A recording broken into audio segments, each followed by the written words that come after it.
Welcome to the episode of Jay Leno's Garage. Today, pretty much the holy grail of sports cars, Ferrari. And of course, this is the Ferrari Enzo.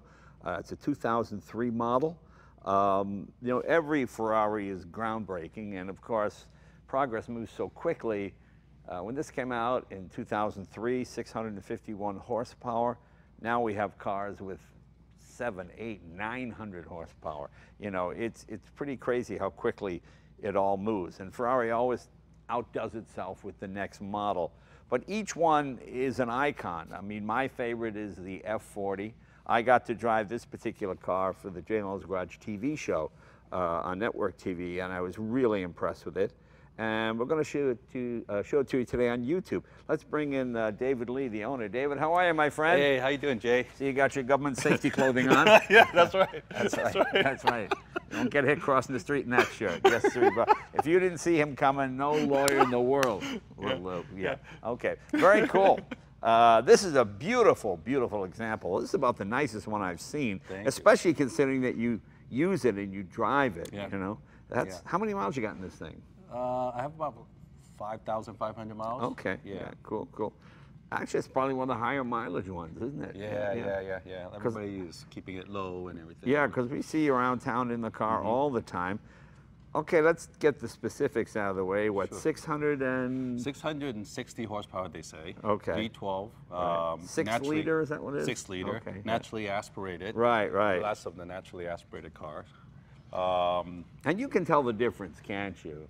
I like a normally aspirated car. Me too. Like the F1. It just feels quicker, even the Mustang 350R, there's no turbo on that. It just seems to go right now. Even though turbo lag is almost been totally eliminated in cars, there's still that millisecond. It's funny how that works. But well, how about nowadays the hybrid too? When you're driving and you stop and suddenly all the engine is off, and you go in the hybrid mode a little bit. There's no sound. Right. That's kind of just. Yeah. No, this is. It's so funny because when the F40 came out, even with a manual shift, that was the last car that was designed under Enzo's tutelage, so to speak. It was a real sort of, it's a sexist term, man's car, but that's probably true because clutch was heavy, but it's a lot of fun to drive, okay? And then this came along, and now this seems quaint compared to the high-tech stuff now. Right. Okay. Right. How many speeds we got here? Six? There's 6 speeds. Okay. And it's semi F1 automatic. Right. Michael Schumacher was involved in creating for this car. Right. That's right. He helped develop it, and 7-time world champion. So you can't get much better than that. Yep. Yeah. No. It's a great-looking car. It was designed by the famous Japanese designer Ken. Is it? Okuyama, yeah. But he was the head designer of Pininfarina. Pininfarina, that's right. That's what it was, right? He was the head designer. The car is all carbon fiber, tub and the outside chassis, full use of it. So very light, 3,000 pounds car. Well, it's only 3,000 pounds. That's pretty amazing. And with 660 horsepower, very, very impressive. And it was the first time they used the carbon ceramic brakes. So carbon ceramic brakes were. Is that right? 2003 was the first time. Yeah, when they used it. Yeah, took that. They took a lot of F1 technology. Some that was they could use on F1, some they couldn't, but they put it just like the aerodynamic. The back wing that comes up. Right. That was not allowed at F1, but they took that technology and put it in the road car. Okay. Well, that's pretty amazing. It's so funny. We just think of carbon fiber as the standard now, but it's really a new substance. 10 years really. When the F1 came out, there weren't even carbon fiber brakes. That has steel rotors in it. Yeah, that's right. But the technology just keeps multiplying really, really quickly. Yep. Can we open and see what the engine looks like? Sure. Let's open it up. Okay. Here's the trusty little Ferrari stick that. Okay. Wow. Okay. Well, see, that's what I love. You can actually see the engine. So many monocar. That's the one thing that annoys me a little bit about the P1 McLaren is that you can't. I mean, he can get in, you can clean. Well, there's not a lot the owner operator can do themselves, but you can keep it looking good. And just sort of take it all in. Pretty cool. Yeah. Nowadays they only have a little part you can see. They pretend like you can see it, but no, this is. And this is the factory piece too as well. Yeah, right? it Oh, is. I see it fits right in there. Okay, it looks like maybe something you put on. Well, no, I mean it's just, you know, it's just. No, this was a factory piece. Yeah. Very cool. Notice how your muffler is integrated with your crash zone there and all that. Yeah. And they use carbon fiber on the covers and. Yeah, so it's really mid-engine, isn't it? Mid-engine. Yeah. Boy, it's just beautifully detailed. I mean, look at all the carbon fiber. This is really an amazing work of art. And I like the balance that when it's a mid-engine, so especially nowadays, a lot of people, they encourage you to go to track and you're driving a track. It just seems like it's more balanced going through the track. Yeah. They built 399 of these, right? And then they built one more for the Pope. Yes, right? that's right. Yeah. That's right. Hard to see the Pope tearing through the hills. Because I would think just the hat would be. Right. Doesn't give you much room on there. No, maybe they do a cutout so that hat can stick through the top. But actually, it was the Vatican for charity, right? Yeah, right. That's right. Yeah. Very cool. Oh, well, just amazing. Very nice. Yeah, we'll close it up again. Okay. And that rod just snaps in place there, huh? Yeah. Oh, look at that. A little spot, put it in there. Yeah. Okay. And then what? 1, 2, 3. Seems a harsh way to do it. And do you have any space in the front? Yeah. It's Oh, it's interesting. It opens that way. You think it would open that way. right. Okay. Oh no, what is that? It says Look at that. Well, I have a little surprise here. It's a denim tie, so denim that tie. so because it's a special occasion, we're driving the Enzo, very and nice. you know, so you get a little dress up. It matches your whole deal. I have a little surprise for you. Okay. I think something you would like. This is something you've never had. Oh, okay. Really? I think you would enjoy this. This is a pair of socks. Okay. See these, and it's got a little hanger. You can hang these on. These go on your feet. You see? Okay. I see. In America, we wear these to protect our feet. Yes. See, oh yeah, there you are. Yeah. So. Thank you. I just need them. Yeah. When visiting America, you might want to put these on. Yeah. So see. There you go. I think you'd enjoy that. So I'll wear my tie, and you can wear your socks. Okay. Yeah. I think. Yeah. I think you'd like that. Thank you very much. Here, we'll put them right in here for now. Okay. And you can show those to your family and explain how they work. There's some instructions there how to put them on and whatnot. Okay, so, but not the biggest trunk in the world. But as we said, this was the first Ferrari designed by a Japanese designer, right? Yes, that's okay, right. Yeah. That's right. Yeah, he was, and it has a lot of inspiration from F1, as you can see. So it totally looks like F1. When it came out, I remember when it first came out, I was like, wow, you know, that's so radical, you know, so different than. It is radical different. And I also see, I don't know whether it's because I know the designer is Japanese, but I think I see Japanese influences in it. And when you look at Japanese art and culture, just the design of the car, it looks like it has some like almost kabuki theater looking kind of, you know, like to the front, Right. you know. I see what you mean. Yeah, it's kind of cool. I think it's just a beautiful car, and certainly a radical departure for Ferrari. This car was really the most innovative car when it came out at the time, and it still is to this day. Yep. Yeah, pretty amazing. And the inside, you'll see it's all minimal. I mean, it's a lot of carbon fiber, but you know, they gave you an air conditioner, but that's it. Nothing else inside. Yeah. No radio? No radio, nothing. Oh, there's no radio? Yeah, there's no radio. Well, you know, we can go to Walmart and pick up one of those little speakers you plug your phone in. Yeah. Nowadays, right? Yeah, you can do that. And a radio was not available? No, radio was not available. Wow. Yeah, and you know, of course, there was no electric, so the seats had to be manual. I don't care about that. The windows, all that was manual. Everything was manual. I think they say the safe weight, but then also I think they were going for just a minimal. Right. Yeah. So air conditioning the only, and that was probably optional, right? Yeah. Well, beautiful wheels, the whole bit. Very nice car. Can we? And you got your two fans down here, so you have radiators on each side. Very nice. Can we take it for a ride? Yeah, let's do it. All right, we are safely ensconced in the Ferrari here. You know, anytime you start a Ferrari, it's a special occasion, especially a car like this Enzo. So we'll take you through the whole process before we go for a ride. David, quickly explain what we have here. Okay, so we have the different modes of the right.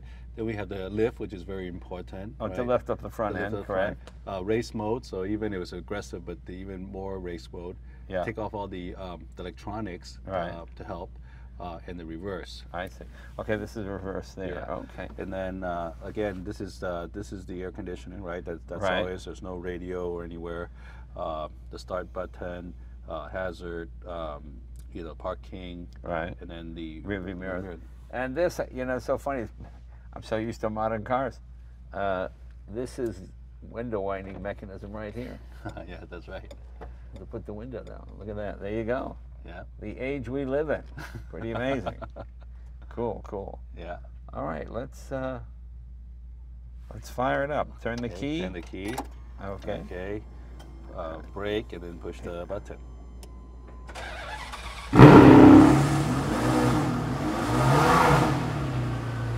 Sounds pretty good. Haven't seen you for a long time. Let's do it.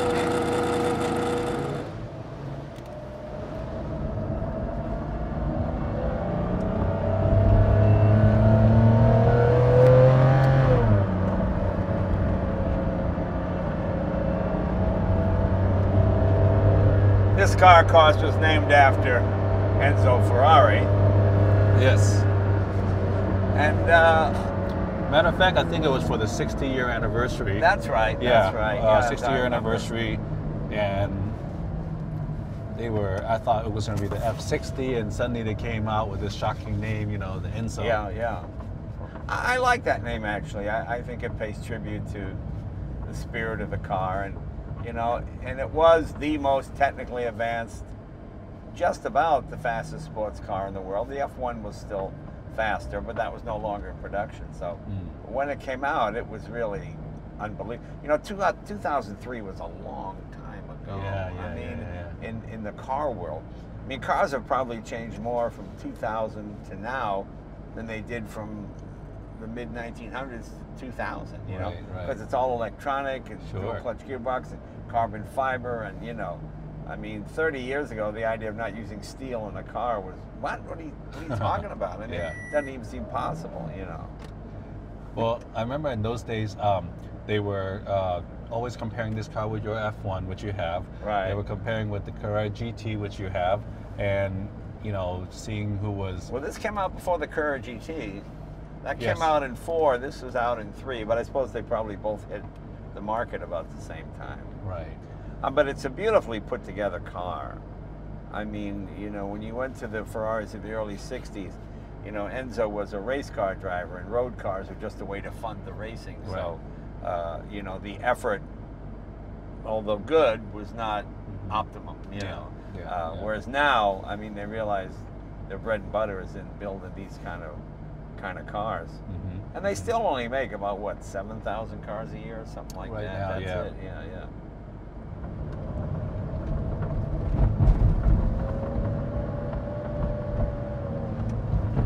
But it does have all the cool F1 stuff that we sort of take for granted in cars now, like the red line in the steering wheel, which is pretty sexy back in the day. And it's certainly not an automatic, because you can't drive this car as a fully automatic, correct? No. You've got to use the paddles. Yeah. So the only difference is it just doesn't have a clutch.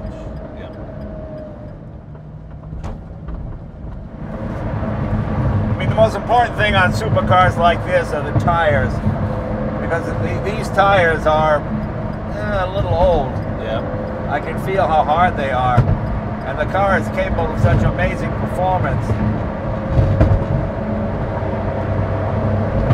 I guess that year the Bridgestone was really big with F1, so they were able to make a deal and get on these tires on this car. But the car has so much power. You can feel the tires start do this a little bit.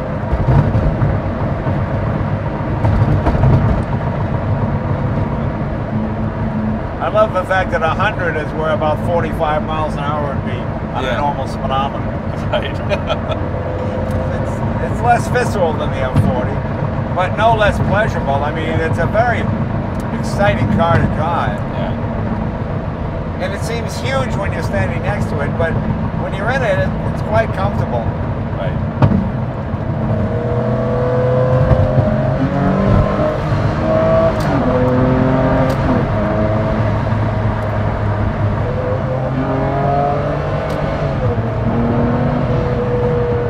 I think the only other Ferrari named after a family member was the Dino, named after his son. Right. Who died, I believe, in 1956, if I'm not mistaken. Yeah.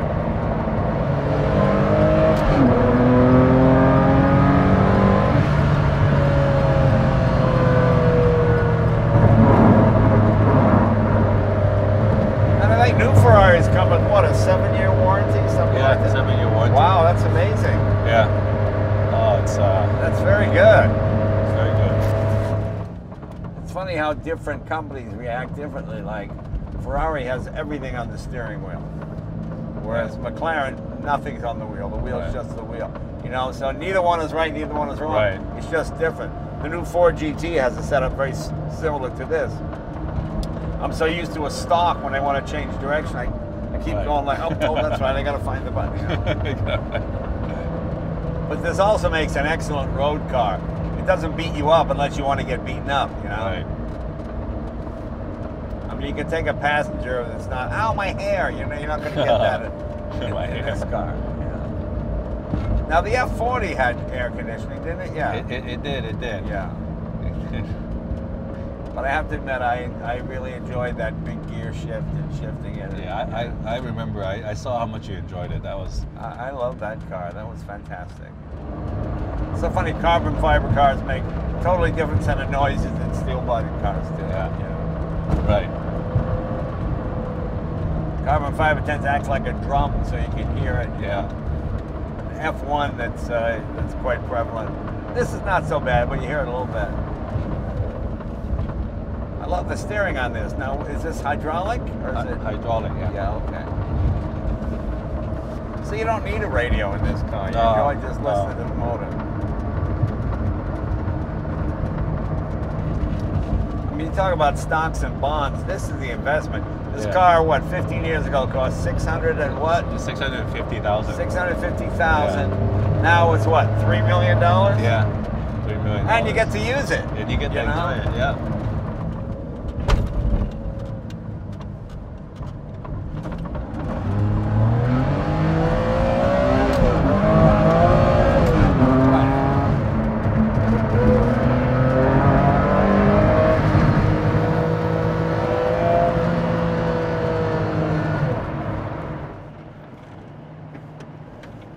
Pretty amazing ride. I was fortunate enough to drive this car once on the track, and it was amazing then, but you got to get new tires.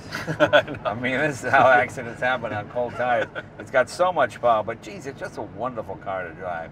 I mean, this is, you know, when you're talking supercars, doesn't get much bigger than this, and this was the supercar for so many years, and then Ferrari outdid themselves again and again and again. So, but it's fun to look back in history, and even though it's only 15 years, it's amazing how quickly the technology advances forward.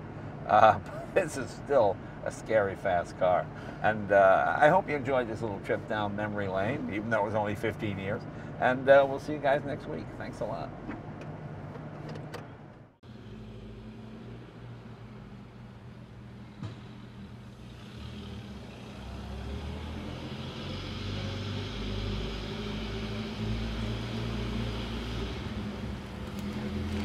Mm-hmm.